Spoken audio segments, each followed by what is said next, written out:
Puji Tuhan, selamat sore dan selamat berbakti di dalam nama Tuhan Yesus Kristus. Sore hari ini kita akan belajar tentang bentuk hidup di akhir zaman. Saudaraku, tidak gampang. Tadi nyanyian yang kita nyanyikan terakhir, ku tak tahu hari esok, tapi langkahku tegap. Apa bisa begitu? Saudaraku, ku tak tahu hari esok, tapi langkahku tegap. Kalau kita punya bentuk hidup di akhir zaman yang betul, biarpun macam-macam terjadi, Tuhan memegang kita. Kita bisa melangkah dengan tegap, dengan sukacita. Haleluya. Kita akan bangkit berdiri, kita akan membaca Nehemia pasal 4 ayat 17 sampai 18. Silakan. Maka sesungguhnya segala orang yang membangunkan pula pagar tembok dan yang memikul barang-barang dan yang menanggungkan dia, masing-masing mengerjakan pekerjaannya dengan tangan sebelah dan berpegang senjata dengan tangan sebelahnya. Karena segala orang yang berusaha itu masing-masing sudah menyandangkan pedangnya, demikianlah mereka itu bekerja, dan seorang yang meniup nafiri itu adalah sertaku. Amin. Di tengah-tengah bahaya, musuh dan lain-lain, saudaraku, ini cara hidup orang Israel waktu itu. Saudaraku, tangan satu bekerja, mungkin bawa cetok, mungkin mengangkat barang. Saudaraku, tangan satunya bawa pedang. Kenapa? Sewaktu-waktu musuh begitu banyak. Musuh tidak jauh. Zaman dulu perang bukan seperti sekarang. Dari kapal terbang, dari jauh ditembak berapa puluh kilometer bisa. Dulu tidak ada. Mereka begitu dekat. Tapi mereka perlu membangunkan pagar tembok. Mereka perlu membangunkan negerinya. Jadi sambil kerja, sambil perang. Ini cara hidup waktu itu dalam kesukaran. Begitu juga di akhir zaman ini. Kita akan lihat, saudaraku, lebih dulu, saudaraku, sebelum melihat kedahsyatan akhir zaman, kita akan lihat dulu macam-macam golongan orang akhir zaman. Saudaraku, kita lihat ada satu generasi. Dalam King James KJI sering dipakai kata generasi. Generasi akhir zaman, itulah generasi orang-orang yang masih hidup, yang masuk dalam minggu ke-70 Daniel, sebagian atau seluruhnya. 7 minggu ke-70 Daniel, ini adalah 7 tahun terakhir yang dinubuatkan dalam nubuatan 70 minggu Daniel. Saudaraku, ini jadi patokan waktu yang penting. Ini akan terjadi, semua peristiwa terkonsentrir pada saat ini. Tuhan akan menamatkan gerejanya. Juga iblis bekerja keras sehingga dosa sampai di puncaknya, karena memang diizinkan Allah. Dan saudaraku, gereja masuk dalam zaman keemasan, lalu ditamatkan, ikut dalam pengangkatan. Ini zaman keemasan gereja, seperti yang disebut dalam Wahyu 12 ayat 1, gereja perempuan yang pakai matahari, bulan, bintang, itu gambaran gereja akhir zaman yang penuh dengan pekerjaan Bapa, Putra, dan Roh Kudus. Itu suatu ajaib. Dan tengah-tengahnya terjadi pengangkatan, lalu 3,5 tahun sisanya ini zaman antikris menguasai seluruh dunia. Ya, dikatakan dalam Wahyu 11 ayat 2, halaman itu diserahkan pada orang kafir, yaitu antikris, untuk diinjak-injak 3,5 tahun. Ini yang diinjak-injak, begitu dahsyat. Lalu di sini ada perang Harmagedon. Ya, saudaraku, semua orang yang ada cap antikris dibinasakan. Seluruh dunia waktu itu punya cap antikris. Yang tidak mau orang beriman yang ketinggalan dan bertobat itu dianiaya antikris sampai mati. Jadi semua orang Kristen yang tidak ikut pengangkatan, sebagian ikut antikris. Jadi pengikutnya sebagian bertobat kembali karena mereka tidak ikut pengangkatan sebab tidak sungguh-sungguh bertobat, tapi dianiaya antikris sampai mati, habis. Orang Kristen yang bertobat habis, orang Kristen yang tidak bertobat kena cap antikris, dan dalam perang Harmagedon semua binasa. Kecuali 144.000 orang Israel yang tidak kena cap antikris, dan kira-kira sejumlah itu orang kafir yang tidak kena antikris. Mereka masuk dalam kerajaan 1000 tahun, saudaraku, sebagai rakyat kerajaan 1000 tahun. Saudara bisa belajar dalam buku Kerajaan 1000 Tahun. Hari ini dikasih potongan akhir tahun, saudaraku, saudara bisa beli lebih banyak buat kita, buat masing-masing, juga untuk jadi berkat buat orang lain yang membutuhkan. Saudaraku, jadi generasi akhir zaman itu orang-orang, yaitu generasi atau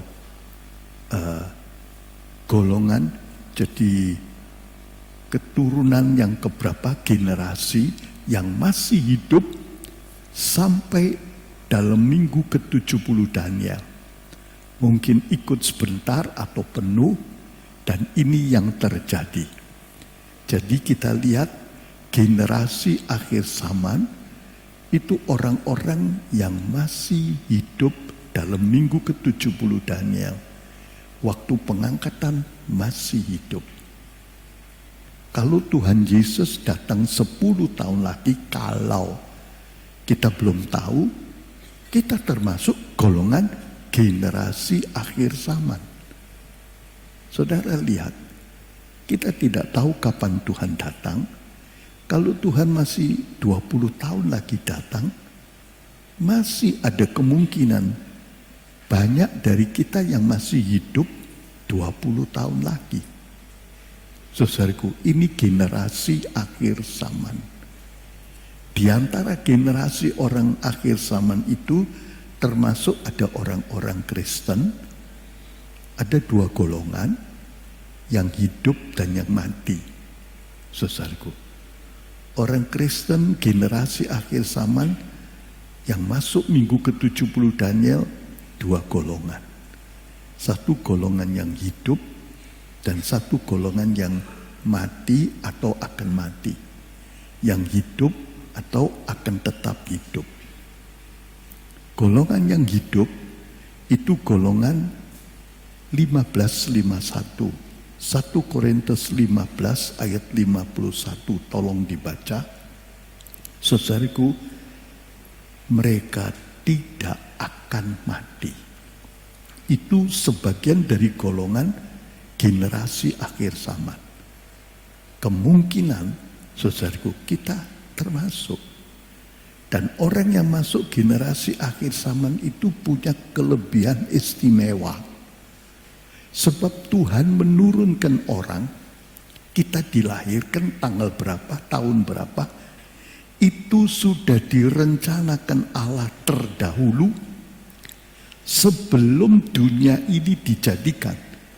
Efesus 1 ayat 4. Kita sudah dipilih, ditentukan di dalam Kristus. Siapa-siapa yang bakal percaya Tuhan Yesus, dan mereka itu yang kemudian dipilih, mana yang bakal turun lebih dulu atau ikut generasi akhir zaman. Jadi andai kata 10 tahun lagi Tuhan datang, kita sudah termasuk generasi akhir zaman. Saudaraku, dan orang Kristen yang lahir dalam generasi akhir zaman itu punya kesempatan khusus. Sebab kita diturunkan itu tidak kebetulan, tapi sudah direncanakan sebelum dunia ini jadi. Sebab Tuhan akan menyelesaikan rencananya, dan orang-orang beriman yang percaya Tuhan Yesus di akhir zaman dapat kesempatan untuk ikut dalam program penamatan, yaitu program Tuhan Yesus yang kedua. Kedatangan Tuhan yang kedua, ikut pengangkatan. Kalau mengerti dan kalau mau. Kita baca dulu 1 Korintus 15 ayat 51. Silakan. Lihatlah, saya mengatakan kepadamu suatu rahasia. Tidak semua kita akan mati, tetapi kita sekalian akan diubahkan. Saudara lihat, terus ayat 52. Dalam sesaat, dalam sekejap mata, pada sangkakala terakhir, karena sangkakala akan berbunyi, dan segala orang mati akan dibangkitkan tanpa kebinasaan, dan kita akan diubahkan. Saudara lihat, ini golongan 1 Korintus 15 ayat 51, itu rahasia. Tidak semua orang mengerti. Saudaraku, apa yang disampaikan dari mimbar itu bukan pendapat pengkhotbah. Ada yang pendapat pengkhotbah itu salah, tidak boleh. Firman Tuhan itu didasarkan atas Alkitab, bukan teori atau paper makalahnya pengkhotbah, tapi itu menjelaskan firman Tuhan. Ini satu rahasia. Kamu semua tidak akan mati. Ini ada satu golongan khusus di akhir zaman, tidak akan mati, tapi mereka diubahkan ikut pengangkatan. Luar biasa. Itu gambar pengangkatan sudah sering kita lihat. Hari ini kebetulan tidak dikeluarkan. Sebagian ketinggalan, sebagian toto hilang.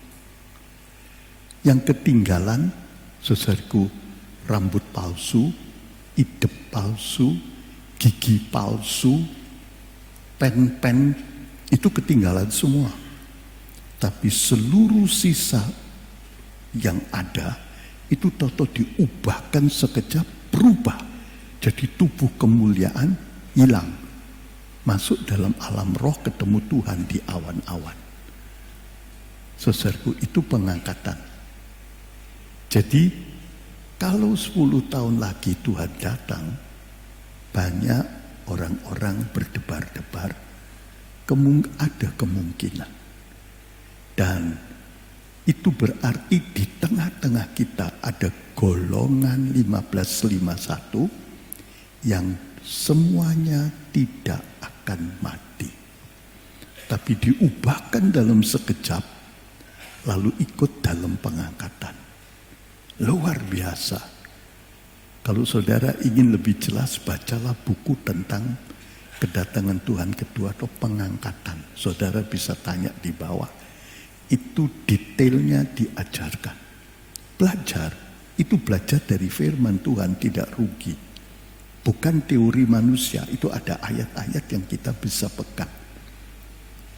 Jadi dalam generasi akhir zaman, itu orang Kristen dibagi dua.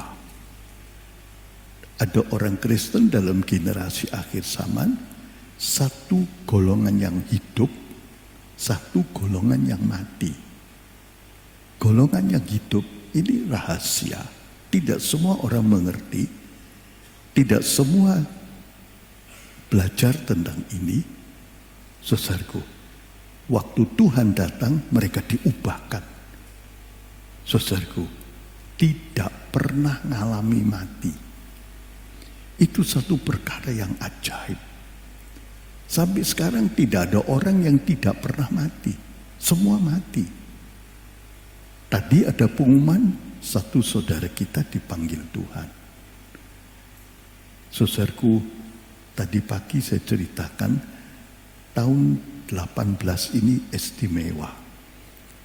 Yang mati dalam gereja kita, saudaraku, tahun-tahun lalu itu rata-rata 40 sampai 50. Tahun ini paling sedikit pegang rekor, cuma 23 kalau tidak salah. Kenapa tidak tahu saya? Saudaraku, apalagi nanti kalau saya masuk minggu ke-70 Daniel, lebih hebat. Saudaraku, nanti akan saya ceritakan sebentar, tidak ada kematian dari orang beriman yang masuk golongan 1551. Sebentar akan saya terangkan. Saya kembali dulu. Jadi generasi akhir zaman ini dibagi dua, generasi golongan yang hidup dan golongan yang mati.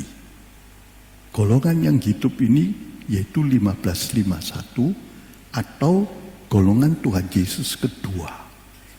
Saudaraku, pada waktu Tuhan Yesus datang pertama, itu golongan orang yang hidup yang ada di sekitarnya, itu golongan Tuhan Yesus yang pertama, dia bisa melihat, mendengar.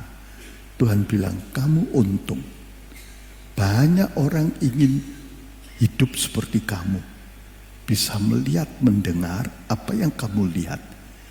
Tapi mereka tidak punya kesempatan. Ada raja-raja yang ikut. Paling tidak Daud ingin ikut. Ini putra Daud.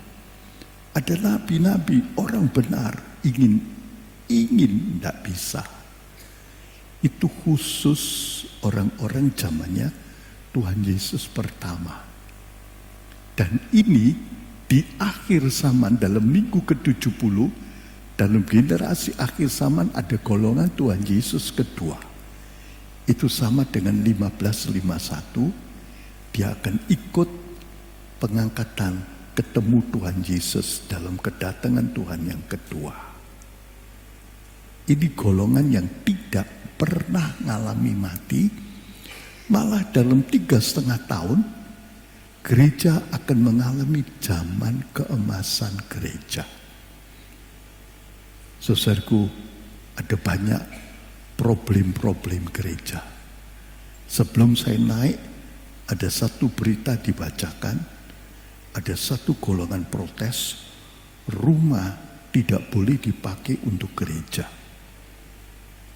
Mereka protes. Macam-macam ada yang protes. Beberapa waktu dulu, saudaraku, ada yang bilang, Natal tidak boleh di luar gereja. Jadi tidak boleh ada segala macam perhiasan atau apa di luar gereja. Itu di daerah di Selat Sunda. Sebelum terjadi tsunami di sana. Saudaraku, kira-kira berita ini betul, sebab sudah beberapa kali jelas. Ada beberapa kali. Beberapa banyak berita-berita. Tapi Tuhan bilang gereja akan masuk zaman keemasan. Luar biasa, jadi ajaib. Sesudah pengangkatan, gereja akan diinjak-injak. Betul-betul dianiaya sampai habis. Tapi sebelum pengangkatan, tetap menang. Ini satu rahasia. Saudaraku, jadi dalam generasi akhir zaman, orang Kristen dibagi dua. Golongan Tuhan Yesus yang kedua atau 1551, saudaraku, itu tidak akan mati. Dia mengalami seperti sorga di bumi. Mujizat, kuasa, pengurapan. Gereja tidak akan kalah. itu nubuatan firman, bukan saya nggak bisa apa-apa. Saya cuma belajar firman. Dan kemudian ikut dalam pengangkatan. Habis itu diinjak-injak habis-habisan. Lalu sekarang orang Kristen golongan yang mati atau akan mati. Itu mereka yang tidak ikut pengangkatan. Tidak semua orang Kristen generasi akhir zaman itu ikut pengangkatan. Saya tidak tahu berapa di antara kita yang bakal ikut pengangkatan. Saudaraku, Tuhan yang tahu kapan dia datang, kapan pengangkatan, berapa yang diangkat.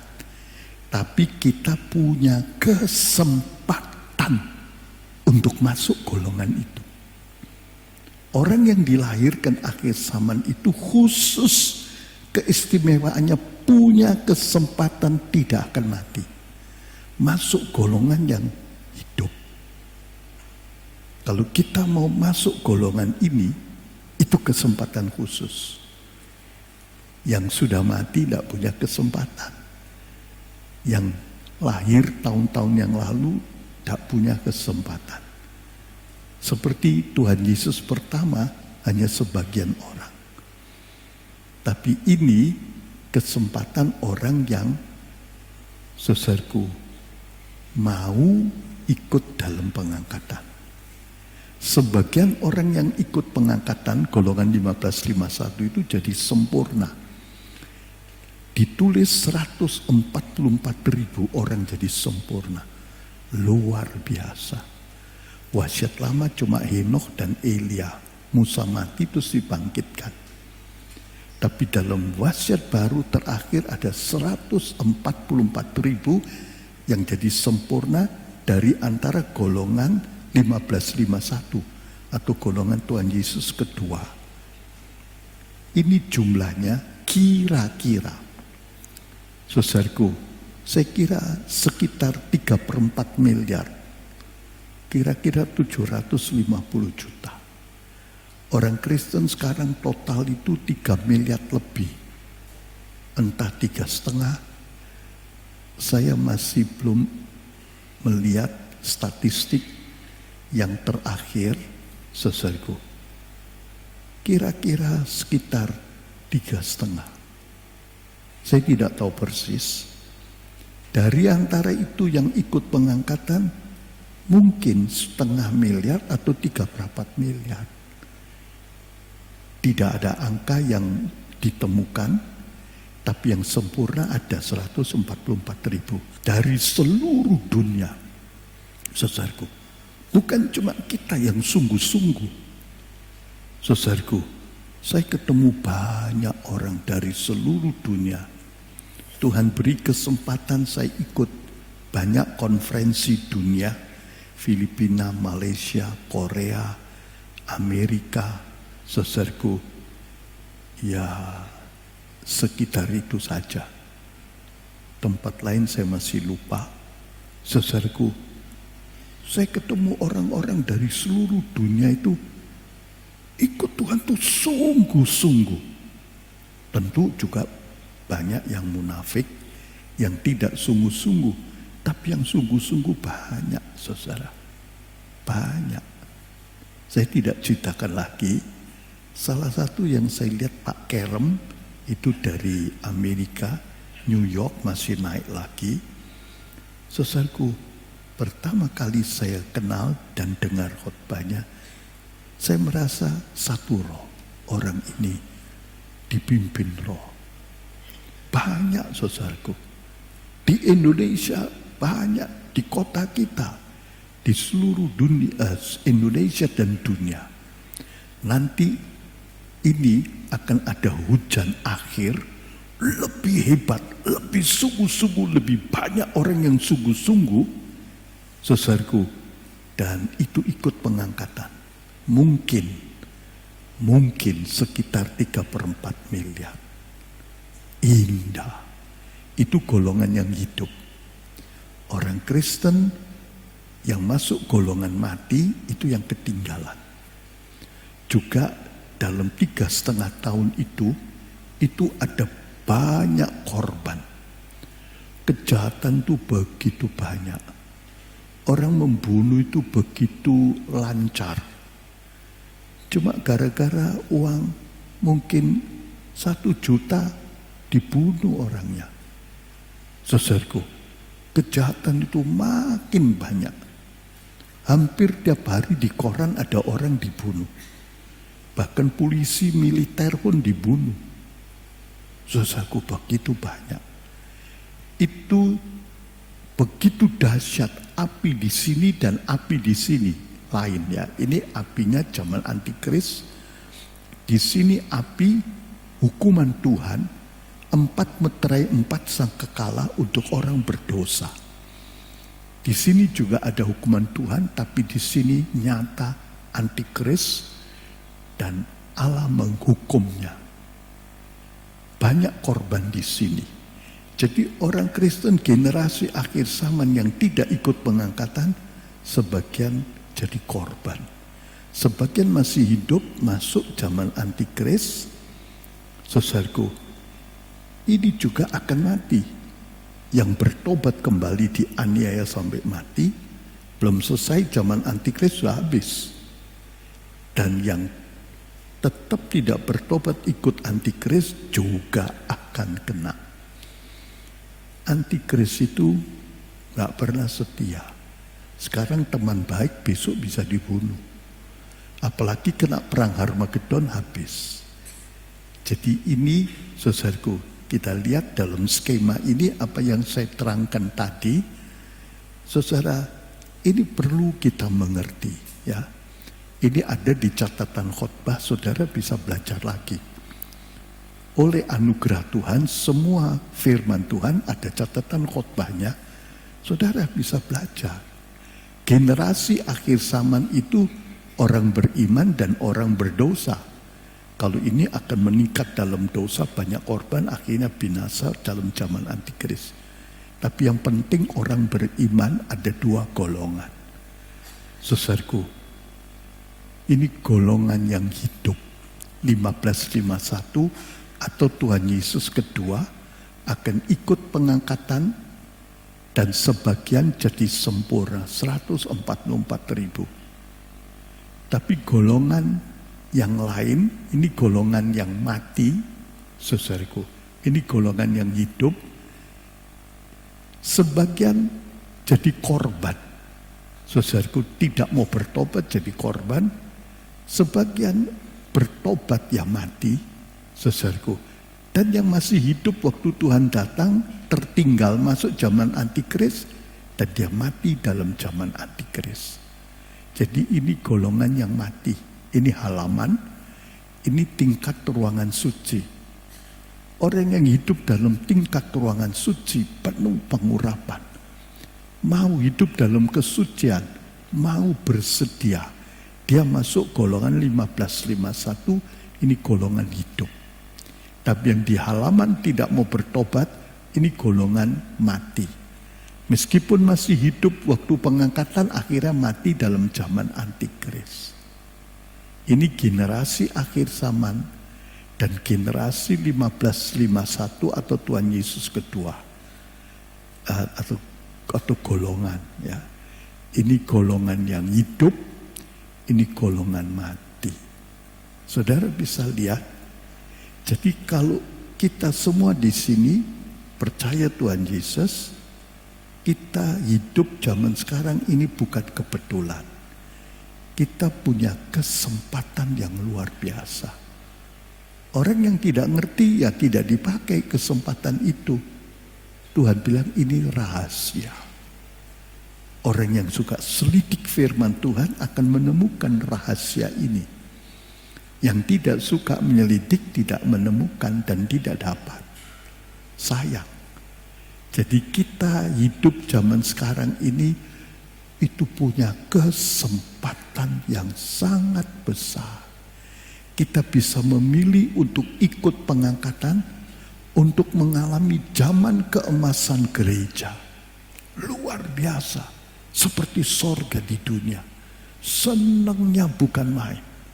Ada kesukaan yang besar. bukan kesukaan dunia. Kadang-kadang gereja bikin program-program sukacita. Ada yang netral, ada yang mulai meniru cara duniawi. Ya. Kita tiap tahun bikin camp, rata-rata yang ikut camp itu senang. Jadi ya seperti rekreasi tapi sehat dan bersekutu, belajar firman, ada pameran, ada talk show, ada macam-macam. Senang saudara, ya.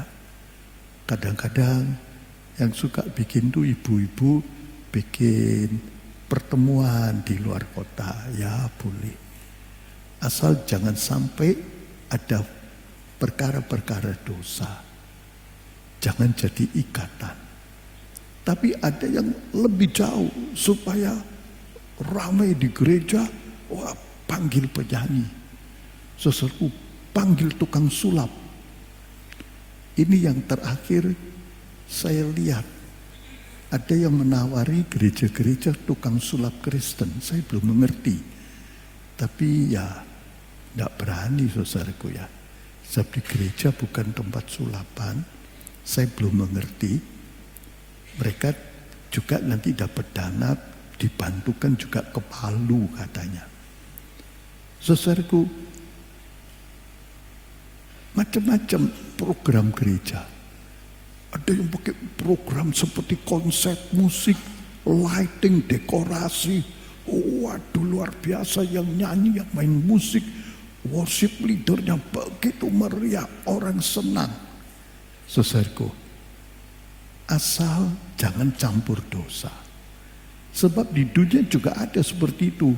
Saudara lihat di koran-koran banyak. Wow, siapa saja bikin hebat-hebat begitu. Saudaraku, bahkan mereka membayar mau. Sampai jutaan. Kartisnya yang paling depan katanya 4 juta. Itu beberapa tahun yang lalu, saudaraku. Senang. Dan gereja juga bikin gitu, gratis. Jadi lebih banyak supaya datang. Saudaraku, supaya orang-orang datang, itu maksudnya baik. Tapi hati-hati, jangan sampai meniru dunia. Sebab rekreasi itu menyenangkan semua orang. Dan kadang-kadang cara dunia itu meriah. Sodom Gomora lebih meriah dari padang gurun. Abraham di padang gurun di dalam kemah, sepi. Lut bilang enak ke Sodom. Abraham tidak mau, Lut terus ingin ke Sodom. Akhirnya waktu terjadi pertengkaran, Abraham bilang, sudah kamu pilih, kamu ke kanan, saya ke kiri. Kesempatan masuk, dia pergi dekat Sodom. Lama-lama masuk, ramai, meriah. Dunia ini lebih meriah. Tapi kesukaan kita bukan kesukaan duniawi. Tapi kesukaan suasana sorga.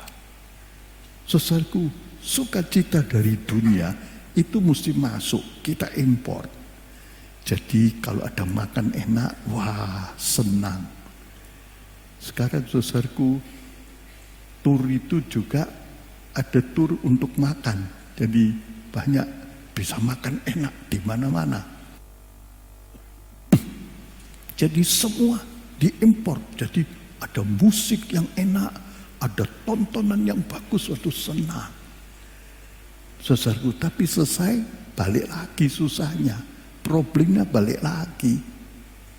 Saudaraku, tapi sukacita dari Tuhan itu dari dalam mengalir, memancar. Tidak pakai uang tetap sukacita. Sebab dari dalam. Kalau dunia tidak punya duit, yang Rasulullah tidak punya duit, ya susah-susah sendiri, tidak bisa apa-apa. Harus beli, harus impor. Saudaraku, tapi kesukaan dari Tuhan itu dari dalam. Kita begitu senang di hadirat Tuhan, apalagi zaman keemasan gereja. Itu seperti sorga di dunia. Firman Tuhan itu begitu indah. Sekarang pun sudah indah. Ada beberapa banyak saya lihat di antara kita senang kalau belajar firman. Sembahyang, datang beribadat, bersekutu, melayani, saudaraku, menyanyi, hidup dengan Tuhan, menghadapi pencobaan, senang. Saudara, itu kesukaan dari Tuhan itu memancar. Salah satu yang khas, kalau dari kesukaan dunia itu mesti masukkan dan tempatnya enak, begitu. Wah, di tempat yang bagus. Tapi kalau kesukaan dari Tuhan tidak tergantung. Biarpun di dalam penjara. Penjara dalam dulu itu berat, saudara. Penjara sekarang namanya Hotel Prodio. Apalagi kadang-kadang ada penjara katanya bintang 4. Ada AC-nya, ada TV-nya. Saudaraku, tidak tahu kok begitu. Itu masuk koran. Saya kira ya enggak keliru, ada fotonya, saudaraku. Heran. Saudaraku, juga di Nusa Kambangan begitu, ada yang penjara bintang 4. Saudaraku, lucu. Enak gitu. Cuma tidak ada hubungan keluar. Jadi ada jam besuk, tapi tidak ini, tapi ada handphone. Bisa WA. Saudaraku, zaman dulu penjara setengah mati dipasung, jadi tidak bisa pindah, kakinya dipasung, saudaraku, berak kencingnya di situ. Aduh, kita zaman sekarang yang ngerti higiene sanitasi, kebersihan itu, wah, berak kencing di situ, makannya di situ, tidurnya di situ, wah, setengah mati.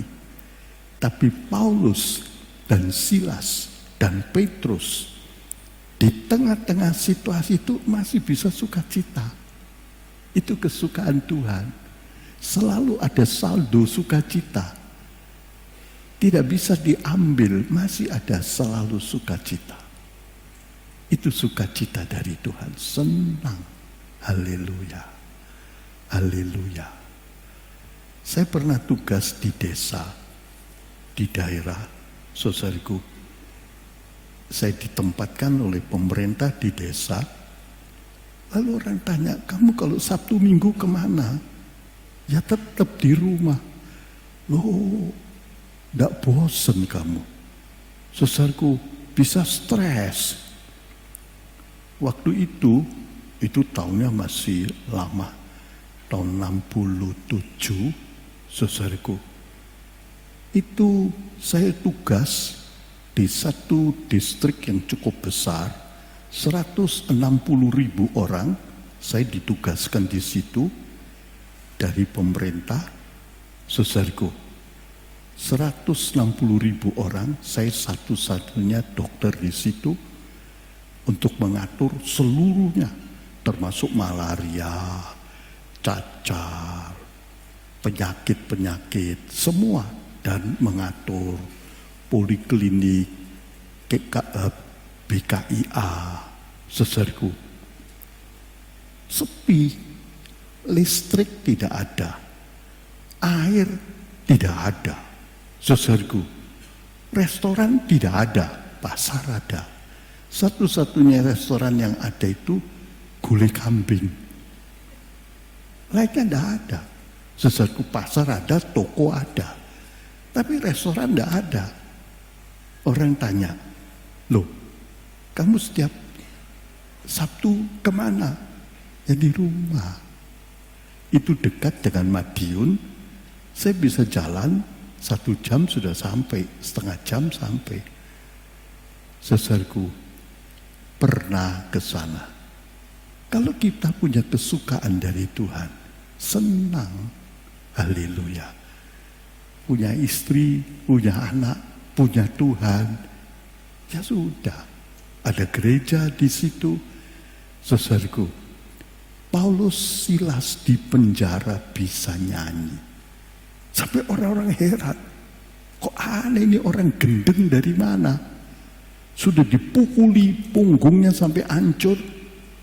Sekarang masuk, dipasung, nyanyi. Itu sukacita dari Tuhan. Masih ada saldo. Kalau sukacita dari dunia itu, saudaraku, sulit. Dalam tertawa pun hati berasa pahit. Saudara lihat, kalau kita masuk generasi akhir zaman, kita punya kesempatan indah. Kalau kita mau bersedia, kita mau taat firman Tuhan, kita akan masuk golongan 1551, golongan rahasia. Bukan saya yang kasih nama rahasia, tadi kita baca sendiri. Sebab orang tidak mengerti. Orang terus cari kesukaan dunia. Tapi kita dipuaskan dalam Tuhan. Suci itu manis, saudara. Ya. Coba suami istri hidup dalam kesucian, senang. Di rumah ya duduk bersama, ya kerja, apa saja. Senang, saudariku. Kalau mungkin sempat pergi seperti akhir tahun ada camp, bagus. Tapi tidak ada yang apa-apa. Kesucian itu indah. Saudara lihat, apalagi masa zaman keemasan gereja sangat indah. Ini golongan generasi akhir zaman, sebagian akan ikut pengangkatan. Kalau kita mau bersedia, kita ikut. Bersedialah, karena kamu tidak tahu kapan dia datang. Karena tidak tahu. Andai kata orang yang bersedia itu Tuhan belum datang mati, nggak apa-apa. Dia mati, waktu Tuhan datang bangkit. Tapi khusus orang akhir zaman yang masih hidup sampai Tuhan datang, kalau dia bersedia, dia tidak mati, atau hilang, ikut pengangkatan. Ini bukan cerita Petruk Gareng. Ini bukan cerita fantasi, ini firman Tuhan. Nanti saudara teliti lagi. Saya tidak mengatakan dari kata-kata saya, ini mulutnya Tuhan bisa dipegang. Indah. Ini kesempatan. Kalau kita mau pilih bersedia, kita akan masuk dalam golongan yang hidup. Tapi yang undur, yang separuh hati, yang bercabang, yang simpan dosa, saudaraku, itu golongan halaman. Dia akan masuk golongan yang diinjak-injak. Ini sudah dikatakan dalam firman Tuhan, saudaraku, halaman akan diinjak-injak 3,5 tahun. Zaman sekarang orang beriman yang di halaman akan diinjak-injak oleh kekafiran. Antikris itu rajanya kekafiran, orang yang paling jahat. Saudaraku, betapa senang kalau kita ikut dengan Tuhan. Sukacitanya indah. Karena itu gereja tidak boleh mengadakan program-program duniawi. Betul bisa tarik pengunjung banyak, tapi tidak bertobat. Tapi Petrus dia bangkit. Itu bikin KKR besar. Yang datang itu ribuan orang. Saya itu cuma masih mikir, pengeras suaranya bagaimana? Kok bisa itu loh. Saudaraku, saya pernah ke Israel. Di situ ada satu tempat, ya seperti auditorium begitu. Di tengah-tengah. Jadi tidak ada atapnya. Jadi naik seperti stadion. Lalu orangnya di depan itu, jadi stadion itu isinya banyak. Saya lupa, saya kira kalau 3.000 mungkin ada, bisa. Cukup besar. Lalu guide-nya itu ambil koin, dijatuhkan di mimbarnya di bawah. Ting, semua dengar. Oh, barangkali seperti ini dulu. Saya tidak tahu caranya. Tuhan Yesus khotbah di bukit, itu banyak orang. Pernah sampai 20.000 orang. Ini Petrus ribuan, yang bertobat 3.000. Dia berbicara dengan pengurapan, dengan kuasa Roh Kudus. Orang-orang bertobat, berhenti dari dosanya. Dan ada sukacita yang begitu indah. Mereka berdoa 10 hari itu tidak pesta. Tentu saya kira makan. Tidak dikatakan puasa, tapi ya seadanya. Saudaraku, sebab itu mendadak 120 orang. Tapi sukacitanya sampai mereka bilang, ini pasti pesta anggur, ini kok senang mukanya. Tapi itu kegerakan Roh Kudus.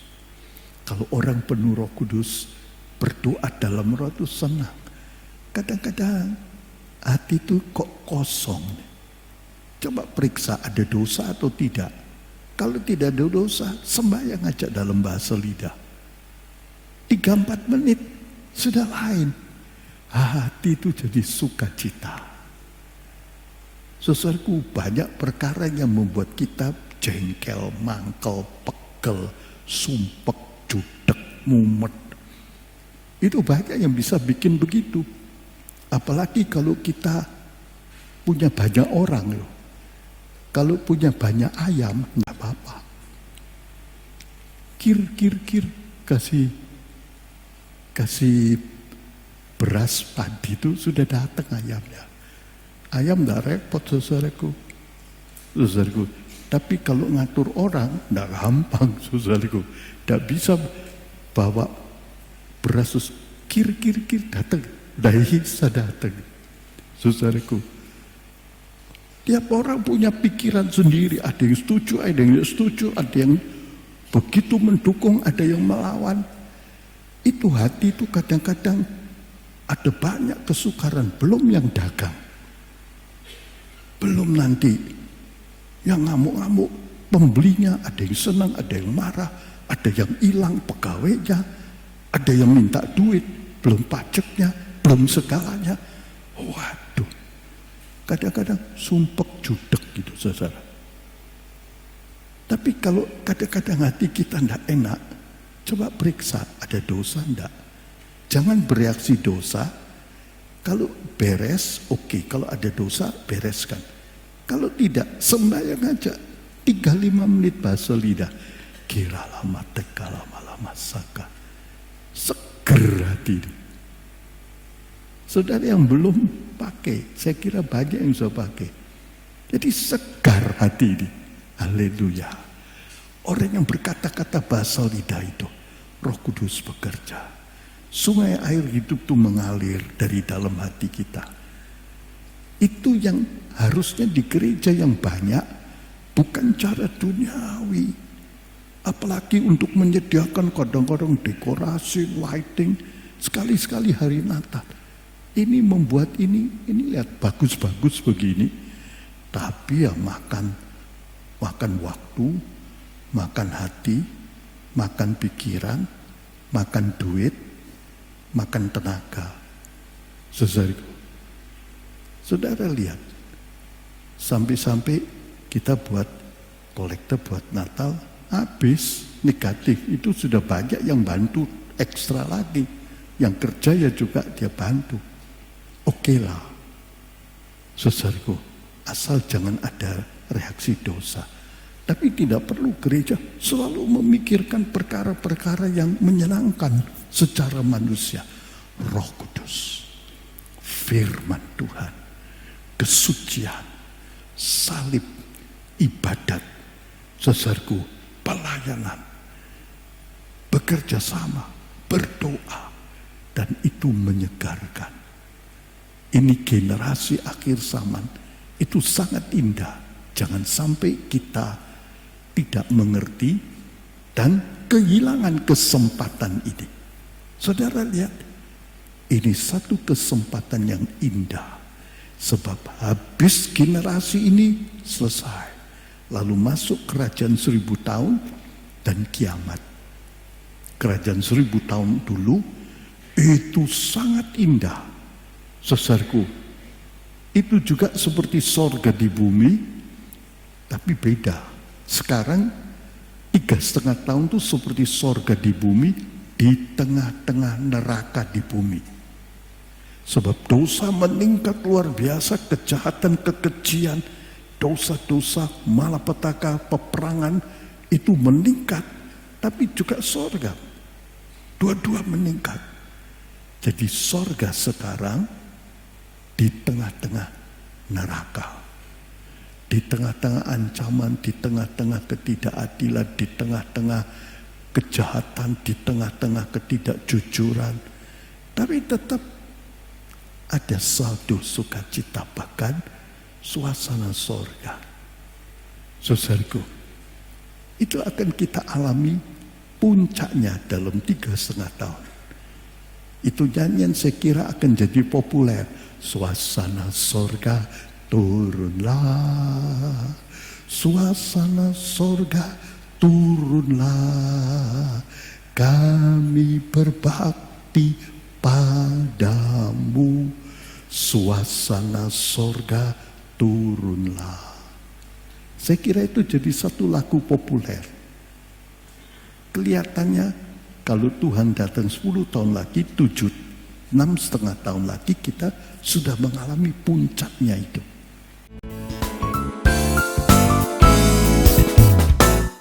Luar biasa. Tapi yang tidak percaya main-main akan hanyut dalam dosa. Dosa itu naik itu seperti tsunami, saudara.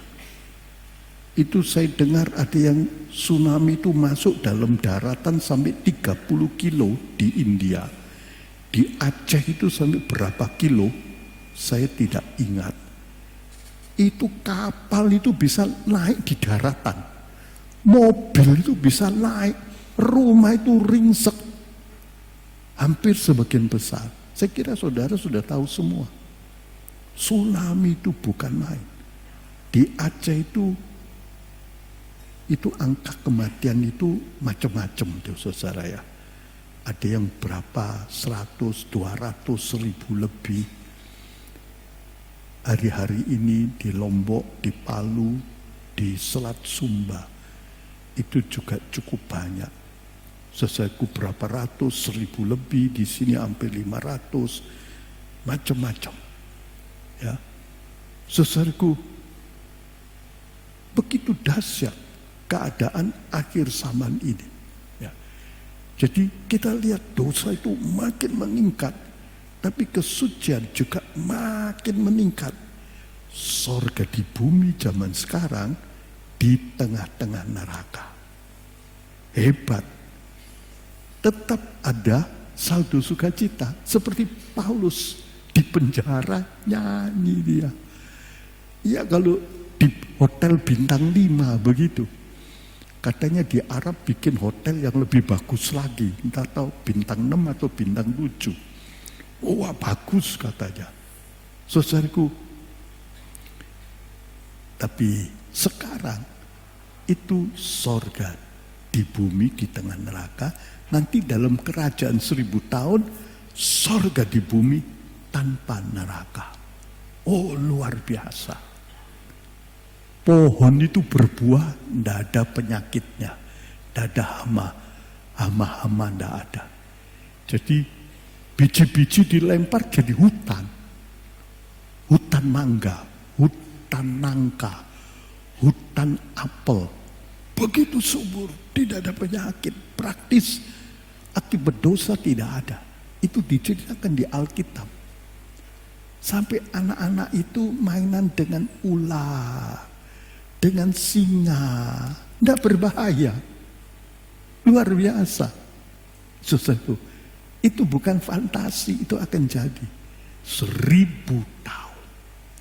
Saudaraku, baru sesudah itu sorga bumi baru. Saudaraku, itu kita perlu tahu supaya kita mengerti kita ini punya masa depan yang gilang gemilang. Tapi sekarang kita sudah, Tuhan menjanjikan banyak. Haleluya. Sekarang saja banyak orang beriman bisa bersuka cita di tengah-tengah dunia yang kacau ini. Saudaraku, kadang-kadang beberapa hal yang tidak enak, tapi kita masih punya sukacita. Sebab ada Tuhan yang menjaga, melindungi kita. Saudaraku, sebab itu kesempatan ini pakailah baik-baik. Kita lahir di akhir zaman, masih hidup sampai minggu ke-70, itu generasi akhir zaman. Kita punya kesempatan untuk bisa masuk dalam golongan 1551. Sekarang kita lihat apa kedahsyatan akhir zaman. Sebagian sudah saya ceritakan karena dosa bertambah. Tuhan izinkan. Dan kesucian bertambah. Rencana Allah disempurnakan, juga rencana setan. Tapi sebetulnya rencana setan itu diizinkan Tuhan. Kalau Tuhan tidak setuju, tidak bisa. Sebab gereja akan jadi sempurna. Sempurna, saudaraku, itu berarti sudah tahan uji. Kalau ujiannya kecil, ya mutunya kecil. Kalau ujiannya SMP, ya ijazahnya SMP. Kalau ujiannya lebih sulit SMA, ijazahnya SMA. Lebih sulit lagi, ya ijazahnya S1. Saudaraku, kalau kita mau jadi sempurna, ujiannya juga berat. Seperti Abraham, itu dia disuruh mengorbankan Ishak, itu sangat berat. Tapi Abraham tabah, taat, dan lulus. Itu kelihatannya ujian akhir buat Abraham. Hidupnya sangat indah. Juga Ayub, saudaraku. Tidak ada orang ujiannya, celakanya seperti Ayub. Tapi itu ujian. Ayub hidup benar. 10 anak mati bareng-bareng. Hartanya habis total, bangkrut. Istrinya mau minggat, badannya hancur mau mati. Tapi si Ayub tetap taat sama Tuhan.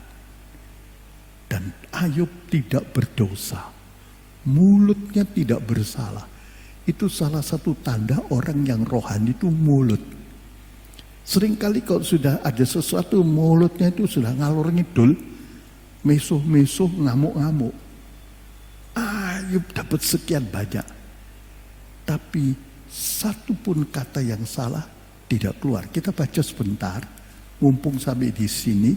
Ayub pasal 1, saudaraku, coba lihat Ayub pasal 1 ayat yang ke-21 dan 2. Silakan. Engkau juga sudah aku keluar dari dalam rahim ibuku, dan dengan telanjang juga aku akan kembali ke dalamnya, bahwa Tuhan yang sudah mengaruniakan dia, Tuhan juga mengambil dia pula. Segala puji bagi nama Tuhan. Maka dalam sekalian ini tiada Ayub berdosa, dan barang sesuatu yang kurang patut pun tiada dikatakannya akan Allah. Saudara lihat, kadang-kadang kita kehilangan uang, barang rusak, ngamuknya Senin sampai Kamis. Saudaraku, Ayub tidak berdosa dengan mulutnya. Kita mesti lulus. Ayub lulus ujian akhir. Sebab itu umurnya ditambah 140 dan Tuhan berikan lagi 10 anak dan dia hidup sampai generasi yang keempat. Luar biasa.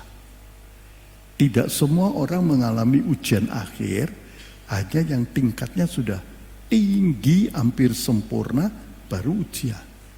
Kalau yang tidak mengalami itu, Tuhan tidak mencobai lebih dari kekuatan. Saya kira rata-rata di antara kita, tidak ada yang mengalami satu hari mati 2 anaknya, atau 3. Ayub 10, saudaraku. Bayangkan kalau ada 10 jenazah, saya kira juga ada petinya. Istrinya itu sampai tidak karuan semua. Dia bilang, hujatlah olehmu akan Allah. Percuma kamu. Ayub bilang, tidak. Kamu tutup mulut. Jangan jadi orang gila. Dimarahi sama Ayub. Ngamuk istrinya. Masa 10 anak mati? Ayub bilang, Tuhan tidak salah. Saudara lihat, kadang-kadang ada saudara Uangnya hilang 100.000. Saya bilang, jangan bereaksi dosa. Ada yang lain, tokonya kebakaran itu berapa miliar. Cuma denger. Tapi dia tidak berani bicara salah. Akhirnya diberkati Tuhan lagi. Ini Ayub. Saudaraku, ujian akhir. Kita rata-rata belum ujian akhir. Tentu ujian akhir itu bukan cuma kematian anak, tapi banyak, saudara. Banyak macamnya. Ayub tidak berdosa. Tapi di dalam akhir zaman, gereja akan jadi matang sempurna. Mau tidak mau akan ada ujian akhir buat semua orang di dunia. Wahyu 3 ayat 10. Pencobaan yang akan mencobai semua orang di dunia. Itu ujian akhir. Baptisan api. Masa penghukuman gereja. Saat pengirikan. Saudaraku. Itu nanti pada, saudaraku, dalam minggu ke-70 Daniel. Ini ujian akhir global. Kalau ujian akhir pribadi, kalau orangnya sudah tinggi baru diuji. Kalau masih ini ya pencobaannya sekian saja. Kalau dia masih baru ya pencobaannya ujiannya SD. Tidak akan diberi ujian SMP. Tuhan itu maha pintar. Tidak akan kita dicobai lebih. Tapi pada akhir zaman ada ujian akhir global. Sedunia. Di sini. Karena itu Tuhan bilang berjaga-jagalah. Kalau kamu tidak berjaga-jaga, hanyut, jatuh. Tidak akan tahan. Berjaga-jagalah. Matius 24 ayat 42. 25 ayat 13. Ada banyak ayat lagi di Lukas dan lain-lain. Ini kesempatan, tapi kita mesti berjaga-jaga. Kalau kita tidak berjaga-jaga, hanyut. Dosa itu meningkat, segala macam dosa, kekejian. Saudaraku, orang berdosa itu sekarang begitu gampang. Membunuh, berzina, pornografi itu begitu banyak. Mungkin belum berbuat, pikirannya sudah keji. Lihat perempuan telanjang lalu ingin itu berzina dalam pikirannya. Orang yang ini tidak mau, dihapus, dibuang. Saudaraku, belum lagi yang tersembunyi-tersembunyi. Belum kebencian. Kita sekarang itu dengar istilah ujar kebencian. Itu beberapa waktu itu di koran-koran, bahkan saya lihat di pinggir jalan. Supaya mencegah ujar kebencian. Supaya jangan membakar kebencian. Negara kita bisa pecah semua. Kalau satu gontok-gontokan sama golongan lain. Bhinneka Tunggal Ika. Saudaraku, kalau kita tidak bersedia, kena tsunami itu hanyut. Seperti mobil, seperti kapal itu hanyut sampai kilometeran dalam darat. Itu dosa zaman sekarang. Kalau tidak bersedia, tidak akan tahan. Begitu juga macam-macam ancaman, saudaraku. Ancaman dalam ekonomi, ancaman keamanan, politik, saudaraku, ancaman kesehatan, peperangan, malapetaka, bencana, okultisme. Begitu banyak ancaman. Kalau kita tidak bersedia, tidak bisa tahan. Kita mesti jalan dengan Tuhan. Saudaraku, dan juga ancaman penyakit. Ini khusus, ini penting, sebab saudaraku, kalau kita masuk golongan 1551, semua penyakit akan berhenti waktu kita masuk minggu ke-70 Daniel. Kalau kita masuk di sini, semua penyakit berhenti. Sebab ini pasti, karena Tuhan bilang kamu semua tidak akan mati. Jadi penyakitnya sembuh. Sebab penyakit itu akan mati. Apalagi kalau dokternya bilang, wah ini kanker karena stadium 4. Seneng-senenglah. Taraknya apa dokter? Makanlah segala. Saudaraku, sudah mau mati. Tapi kalau orang itu masuk di sini dan dia termasuk golongan 1551, berjaga-jaga dalam kesucian, meningkat dalam ketaatan, kesukaannya dari Tuhan, saudaraku, dia masuk sini sembuh semua penyakitnya. Sebab Tuhan bilang, kamu semua tidak akan mati. Mujizat itu begitu banyak. Itu zaman keemasan gereja. Kuasa urapan, kesukaan, tanda-tanda heran, pembukaan firman Tuhan. Saudaraku, pelayanan orang sempurna. Itu topnya di sini. Ini gereja zaman keemasan. Luar biasa. Juga semua orang itu punya jatah umur. Kalau jatah umurnya sampai di sini mati, ditambahi sama Tuhan. Mungkin dia masuk minggu ke-70 tinggal sebulan umurnya, tidak apa-apa. Ditambahi Tuhan supaya tidak mati. Karena dia termasuk 1551, dia berjaga-jaga. Kamu semua tidak akan mati. Sekarang masih bisa. Tapi kalau saya masuk di situ luar biasa. Tapi kalau sekarang kita sudah akan masuk golongan itu, Tuhan tahu. Jadi bukan cuma saat masuk minggu ke-70 Daniel. Di antara kita kalau sudah masuk dalam golongan 1551, mulai sekarang juga sudah dipelihara oleh Tuhan. Sebab Tuhan bilang kamu semua tidak akan mati. Nah, kalau sekarang mati kan itu bukan golongan 1551. Jadi meskipun masih jauh, Tuhan pelihara. Bisa mengerti saudara? Orang yang lahir di akhir zaman itu istimewa. Punya kesempatan emas kalau dipakai. Tapi kalau dia undur dari Tuhan, hidup dalam dosa, dia akan hanyut oleh tsunami dosa. Begitu banyak perkara dosa. Juga timbul orang yang sangat jahat. Itu seperti iblis tapi manusia. Jahatnya seperti iblis, dosanya sempurna. Itu antikris. Di sini sudah ada 3 antikris. Saudaraku, sudah 3 antikris yang keluar di situ.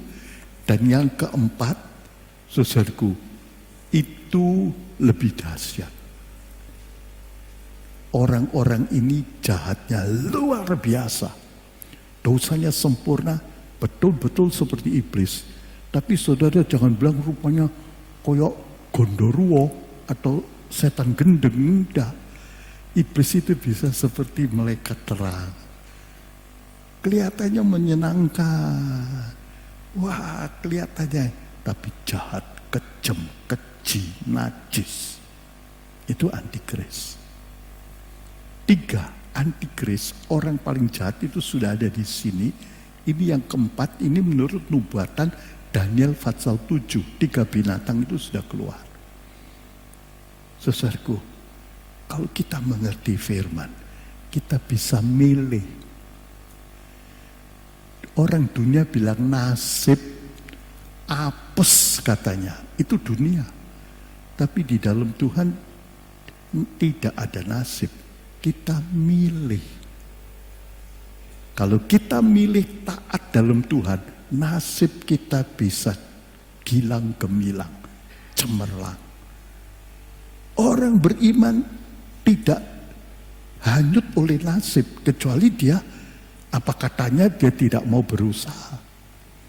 Tiadakah dapat kamu mengambil keputusan yang sungguh dari dirimu sendiri? Lukas 12 ayat 57. Kalau kita ambil keputusan, kita mau taat, Roh Kudus tolong, kita dapat yang terbaik. Tuhan itu punya rencana top buat setiap orang. Tuhan tidak membedakan orang. Biarpun orang kecil seperti Maria, miskin, bodoh, tidak punya apa-apa, Maria itu juga rupanya tidak bagus, saudara. Ya, mungkin kalau digambar cari yang paling elok begitu. Anaknya Tuhan Yesus itu anaknya Maria. Tiada rupanya sehingga kita memandang akan dia. Yesaya 53 ayat 1-2. Rupanya jelek. Jadi ibunya ya begitu. Saudara lihat, sebab anak itu nurun dari ibunya. Ini anaknya Maria, bukan anaknya Yusuf Maria. Yusuf belum menjamah Maria. Sederhana, miskin biasa. Tapi sebab dia berkenan sama Tuhan, Tuhan pakai luar biasa. Rencana Allah top untuk Maria. Untuk melahirkan juru selamat, Allah jadi manusia. Tuhan keliling cari dan ketemu Maria. Tuhan tidak membedakan orang. Kalau Tuhan Yesus lahir di istana, pantesan. Wah, ini anaknya raja. Saudaraku, dia lahir di kandang. Itu sama seperti di bawah jembatan, saudara. Masih lebih baik. Di kandang itu sangat infeksius. Saudaraku, di daerah-daerah dulu sampai sekarang masih ada tetanus. Dulu itu banyak tetanus. Dukun itu kalau motong tali pusat pakai welat, seringkali welat itu tidak disteril.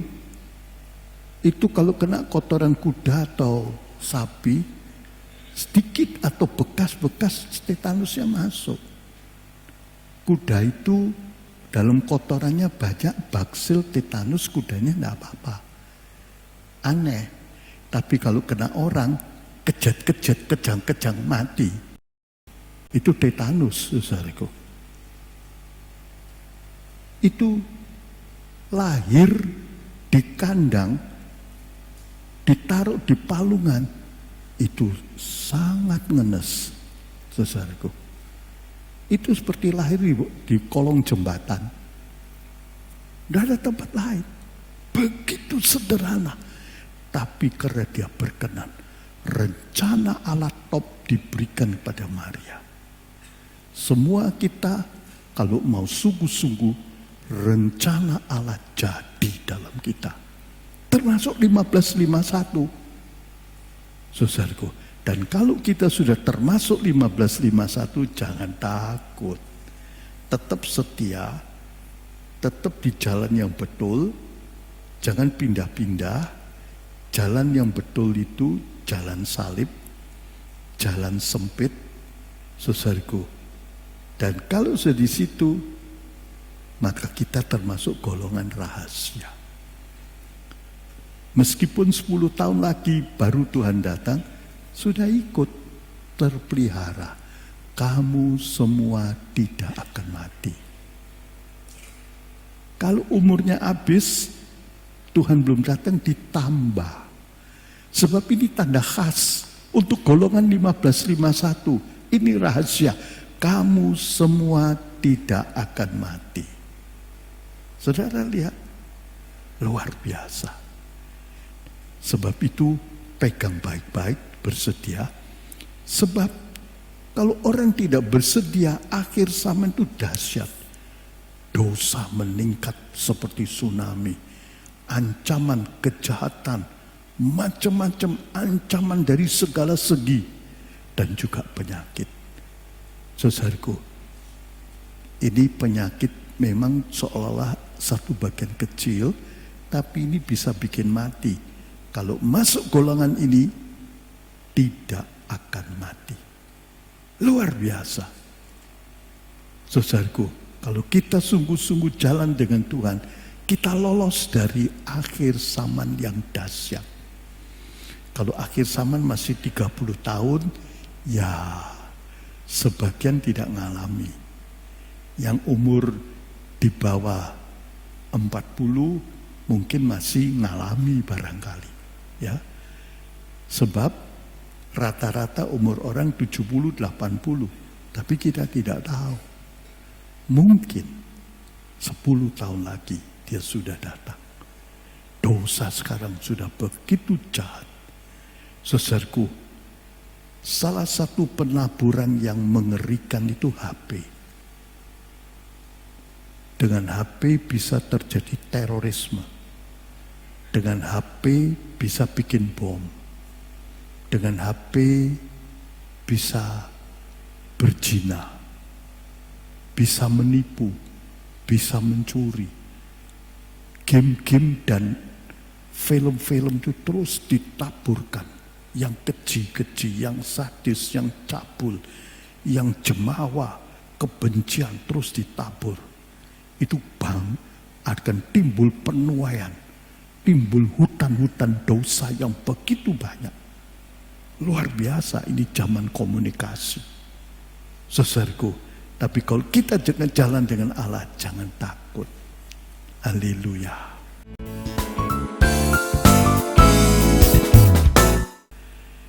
Saudaraku, apa tujuan hidup kita? Kita itu hidup untuk apa? Yang utama, kita hidup untuk hidup yang kekal. Apa gunanya dapat seisi dunia kalau jiwa kita binasa? Saudaraku, saudara lihat, yang penting itu sorga yang kekal. Tapi dunia tidak dilupakan Tuhan. Kita di dunia tetap sukacita, indah, manis. Sukacitanya tidak hilang, apalagi nanti di sorga. Tapi kalau satu orang tidak masuk sorga, segala kelebihan, kesukaan, kekayaan, kepintarannya itu sia-sia. Berhenti sampai dikubur. Saudaraku, kita lihat perbandingan masuk sorga dan neraka dalam Lukas 16 ayat 19 sampai 21 dan 25. Tolong dibaca. Lukas 16 ayat 19 sampai 21. Saya tidak menulis ayatnya. Saya harap saudara semua punya Alkitab dan jangan lupa dibaca.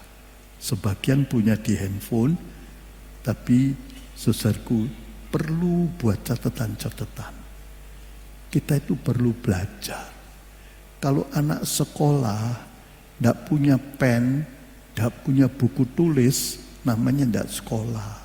Betul ada buku, tapi ada yang dicatat, dikasih tanda. Belajar firman Tuhan itu sangat indah dan kita bisa milih nasib yang baik. Karena kita mengerti. Orang kalau mendengar firman dan mengerti, dia bisa milih, dia bisa berbuah-buah. 30, 60, 100 sampai sempurna. Kalau mendengar firman tidak ngerti, tidak dapat apa-apa. Perlu bikin catatan pribadi. Saudaraku, perlu diulang, perlu diingat, sampai mengerti. Dan sampai di mana kita mengerti, Matius 13:23, sampai di situ kita berbuah-buah dan menang. Kita baca perbandingan masuk sorga dan neraka. Silakan. Adalah seorang kaya yang selalu berpakaian ungu dan lenan halus, bersukaria dengan kemewahan setiap hari. Saudara lihat, ini orang kaya terus. Dan adalah seorang miskin bernama Lazarus yang terbaring di pintu gerbangnya penuh dengan borok, yang ingin dikenyangkan dengan remah-remah yang jatuh dari meja orang kaya itu. Tetapi anjing-anjing datang dan menjilat borok-boroknya. Saudara lihat, ini perbandingan antara orang kaya dan orang miskin. Ya. Milih mana, saudaraku? Pasti tidak milih Lazarus. Ada nyanyian yang dijauhi orang Kristen. Biar saya miskin di sini, tapi kaya di sorga. Itu sekarang tidak laku, saudara. Tidak ada yang mau jadi miskin di sini. Mintanya sedengan begitu. Tapi ini nyanyian ini ada betulnya.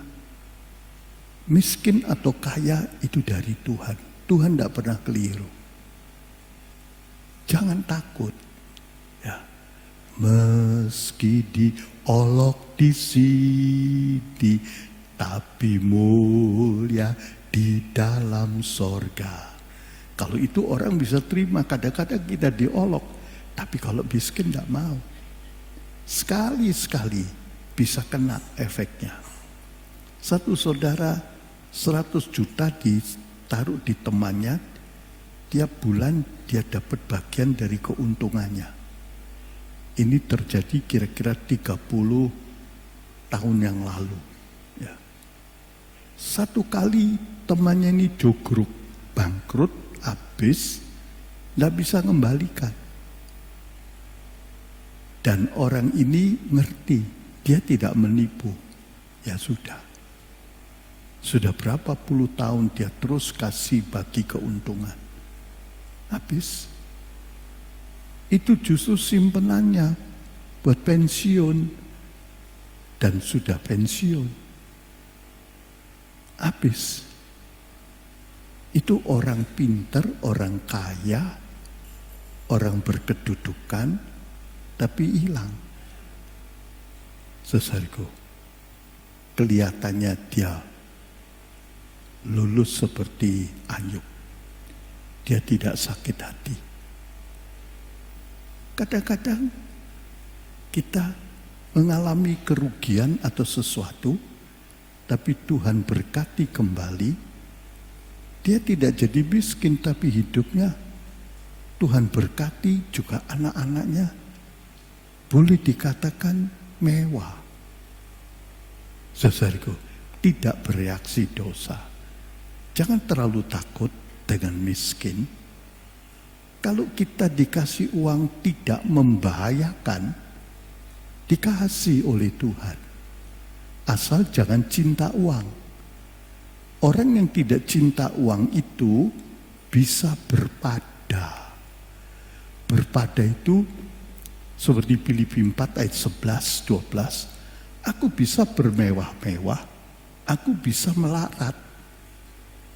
Seperti Ayub waktu mewah, puji Tuhan. Waktu bangkrut, puji Tuhan.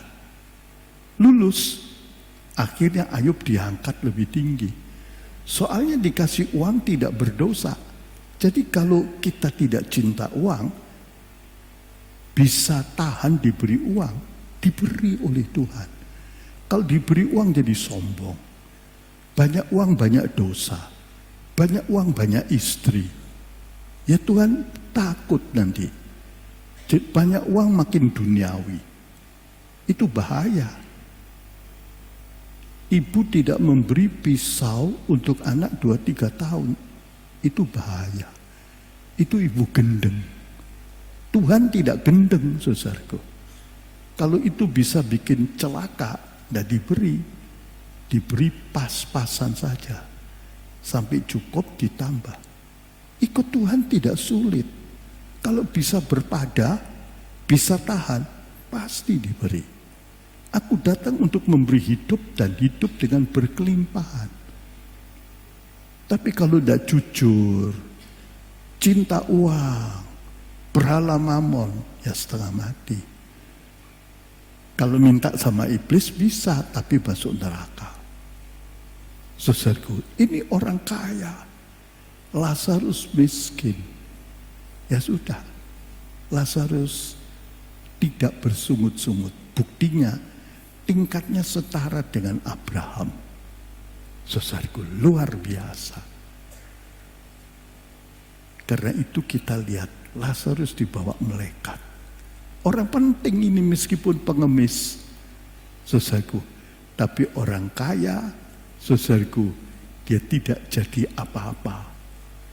Dia jadi menderita. Ayat 25 tolong dibaca. Ya. Tetapi Abraham berkata, "Nak, ingatlah bahwa semasa hidupmu engkau telah menerima hal-halmu yang baik, sedangkan Lazarus hal-hal yang jahat. Tetapi sekarang ia dihiburkan dan engkau disengsarakan." Untuk apa dapat seisi dunia? Seperti orang kaya ini, tapi dia tidak sungguh-sungguh, suam undur bercabang. Dia jadi pengemis abadi. Di neraka dia minta bukan melas Tuhan. Tidak, dia cuma minta tidak satu tetes. Cuma tangannya Ayub, di jarinya masukkan air, diminta menjamah lidahnya. Tidak sampai satu tetes. Ngemis tidak dapat. Tapi Lazarus mengemis sementara, jadi mulia untuk kekal. Kaya mulia. Ini kaya sementara, jadi pengemis abadi. Apa gunanya dapat seisi dunia kalau jiwanya binasa? Saudaraku, sebab itu kita jangan sampai tertipu oleh iblis, diseret masuk kerajaannya, dia mau berontak melawan Allah tapi pasti kalah dan dilempar ke tasik api yang kekal. Saudaraku, biar kita tetap setia dalam Tuhan, di dunia indah, damai sejahtera, lebih-lebih dalam sorga. Karena itu saudaraku, bentuk hidup kita itu harus yang betul. Setiap orang itu,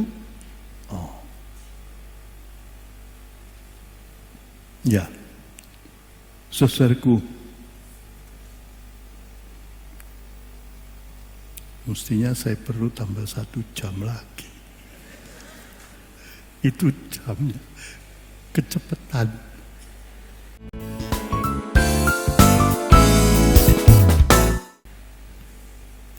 Saudaraku, baiklah. Saudaraku, semua orang punya hidup jasmani, hidup rohani. Dua-dua kita kerjakan, tapi ingat, carilah kerajaan sorga dan kebenarannya lebih dulu. Rata-rata waktu kita buat kerja, buat sekolah lebih banyak. Tapi hatinya jangan untuk perkara dunia. Kita pakai perkara dunia, tapi pakailah seperti orang tidak memakai. Jangan memberhalakan. Nomor 1 Tuhan. Untuk apa dapat seisi dunia? Kalau jiwanya binasa. Dan kalau kita sungguh-sungguh cari Tuhan, jasmani pasti terpelihara. Saya lihat banyak di antara saudara, kalau ada kesaksian saudara tulis lebih baik. Itu dia kerja di perusahaan, dinaikkan terus tingkatnya. Mana ada orang bisa dipercaya seperti ini? Jujur, tulus, sungguh-sungguh. Kalau kita sungguh-sungguh cari Tuhan, dicari orang, saudara. Cari orang jujur sekarang itu setengah mati sulitnya. Cari orang yang mau membela perusahaannya dan jujur. Tidak gampang, saudara. Banyak orang-orang beriman pegang peranan penting dalam perusahaan. Kadang-kadang pendidikannya kecil. Satu orang bilang, kalau ada barang penting perlu apa-apa, saya dipanggil diajak rembukan. Sebab dia tahu orang ini bukan cuma jujur, ada roh Allah. Bisa kasih nasihat yang tepat. Padahal tidak lulusan ahli manajemen atau ahli-ahli ekonomi. Ada roh Tuhan. Jangan takut. Tuhan akan pelihara. Kerja yang baik. Di dunia Tuhan pelihara. Tapi kita tidak menuntut. Tidak bisa beli motor, beli sepeda motor. Tidak bisa beli sepeda motor, beli skuter, suku muter. Saudaraku, sepeda. Tuhan akan beri, saudara. Jangan khawatir. Tapi perlu perhatikan. Rohani diutamakan. Betul, waktu lebih banyak buat sekolah, buat kerja. Tapi hati jangan untuk dunia. Jangan cinta dunia ini. Dulu kan cari Tuhan. Meskipun cuma lebih sedikit. Tapi kita utamakan Jangan cari dunia, kerja, sekolah, sampai gereja dilupakan, sembahyang dilupakan, kesucian dilupakan, waktunya habis. Sayang. Untuk apa dapat isi dunia ini? Satu gambar saya belum ketemu, ada orang mau mati bawa tas isi uang. Saudaraku, percuma. Sebentar lagi mati, tas itu lepas, jatuh, rebutan orang-orang. Mati tidak bisa dibawa. Tapi kalau kita masuk golongan 1551, di dunia disertai Tuhan, dan masuk dalam golongan yang sangat indah di dalam kerajaan sorga. Sebab itu saudara, tetaplah di jalur yang betul.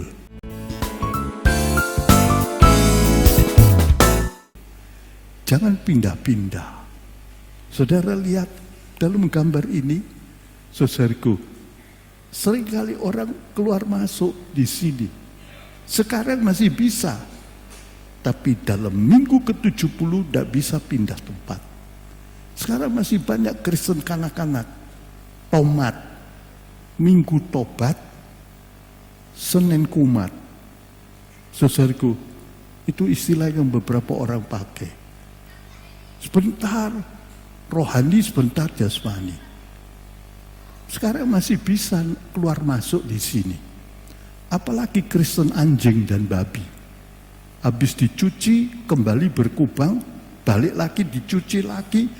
Jadi terus dicuci, berkubang, bercuci, dicuci, berkubang. Itu bisa bolak-balik, saudaraku. Tapi kalau sudah waktunya 3,5 tahun, tidak bisa. Pindah-pindah tidak bisa lagi, saudara. Karena itu jangan pindah-pindah, tetap hidup dalam kesucian. Ini sekarang masih bisa pindah-pindah, rugi, tidak naik-naik. Orang yang jatuh bangun, dosa suci dicampur, tidak akan bisa naik. Tetap kanak-kanak, harus bertobat, tinggalkan dosa, kejahatan. Hidup suci itu senang, enak, diberkati, saudara. Jangan ragu-ragu, jangan percaya sama iblis. Saudaraku, itu indah. Akan datang saatnya tidak bisa pindah lagi. Karena itu tetap setia di jalur yang betul. Itu jalur, saudaraku, yang betul itu jalan sempit. Satu kali kembali, kalau sudah minggu ke-70 Daniel, saudaraku, sudah tidak bisa pindah-pindah. Tadi gambar. Saudaraku, kalau sudah minggu ke-70 Daniel tidak bisa pindah. Itu 3,5 tahun pertama itu masa penghukuman rumah Allah, dan orang benar susah beroleh selamat. Seperti Lot, orang benar tidak bisa kembali lagi. Dia ditawan ke Kedorlaomer, dilepaskan oleh Abraham, tetap tidak mau kembali ke Abraham. Tidak cocok, rohnya sudah lain. Hatinya sudah berubah. Jangan sampai masuk ke jalan lebar. Tetap di jalan sempit dalam kesucian. Kalau sudah masuk di sini, sudah susah keluar masuk. Saudaraku, apalagi ada peraturan yang keras, tertib yang keras, yang berdosa bisa mati di tempat. Sayang. Karena itu tetaplah di jalan sempit. Sekarang masih banyak, saudaraku, kita panggil orang-orang di jalan sempit supaya datang kepada Tuhan. Tapi satu kali sudah tidak bisa kembali lagi. Lebih-lebih dalam minggu ke-70, orang benar susah beroleh selamat waktu itu. Saudaraku, ada yang ngotot seperti Simpson, masih bisa bertobat, tapi matinya ngeri. Penjahat itu masih akhirnya bertobat, tapi Tuhan tidak lepaskan. Dia tetap teraniaya di salib. Dosanya memang limpah. Dia bilang kita ini disalib itu pantas. Orang ini tidak. Dia tahu ini juru selamat. Dia minta ampun, dia selamat. Tapi tetap dia mati. Saudaraku, karena itu jangan masuk jalan lebar. Meskipun lebih meriah. Jalan sempit pikul salib menyangkal diri. Ini tidak boleh, itu tidak boleh, ini tidak boleh. Wah, setengah mati. Justru tidak setengah mati. Lebih dari hidup. Saudaraku, lebih dari hidup. Kalau kita mau disucikan, itu indah. Sama seperti makan. Kolesterol tidak boleh. Ikan-ikan laut, lemak, telur itu 1 minggu 3 saja atau 4. Apalagi kuningnya. Saudaraku, gula yang kencing manis tidak boleh. Jeroan, saudaraku, lihat-lihat penyakitnya apa. Kadang-kadang daging tidak boleh. Tapi itu kalau sakit normal boleh. Kadang-kadang kita lihat, wah ini tidak higienis. Lebih baik tidak. Dulu itu kalau satenya gosong, enak saudaraku. Siapa suka sate gosong? Enak saudaraku. Sate poya itu biasanya gosong. Sekarang hati-hati makan gosong, kanker. Sebab itu saat itu dibakar itu gosong itu rusak. Jadi tidak karuan, itu bisa jadi karsinogenik. Saudaraku, beberapa banyak. Kalau dulu saya makan gosong enak, apalagi garing, krenyes. Tapi katanya penyelidikan gosong itu ya sudahlah, kita nurut. Jadi yang gosong-gosong dibuang. Sampai di mana kita ngerti ya kita taati, asal tidak berlebih-lebih. Tidak semua makanan itu sehat. Kita ini, kadang-kadang ada orang tuh, wah dijaga. Begitu juga rohani. Tidak boleh mencuri. Mulut dijaga mesti jujur seperti Ayub. Tidak boleh berzina. Tidak boleh bohong. Wah kok tidak boleh semua. Itu bikin hidup jadi bahagia. Ada amin? Saudaraku, ini speakernya kok kurang keras ya. Juga ini ya keras. Saudaraku, justru suci itu indah. Baik pegawai yang suci, baik suami istri yang suci, baik hamba Tuhan yang suci, itu lebih enak. Itu lebih senang. Itu lebih bahagia. Yang percaya katakan amin. Lumayan tambah volumenya. Saudaraku, karena itu jangan kecil hati. Jalan sempit itu indah. Jangan lupa kita tidak tahu kapan Tuhan datang, tapi bersedialah. Kalau toh Tuhan belum datang, kita mati, tidak kecewa. Kita akan bangkit. Tapi ada kemungkinan 10 tahun lagi Tuhan datang, masih ada. Bahkan ada yang merasa lebih pendek. Kita ada dalam generasi akhir zaman. Pilih jalan salib. Hidup di dunia senang, diberkati, tumbuh, dan sorga. Jadi mulia di sorga. Mari kita bangkit berdiri. Aku pilih jalan yang selamat, pilih jalan pada Allah, serahkan diri di atas mesbah, jalan sempit tapi indah.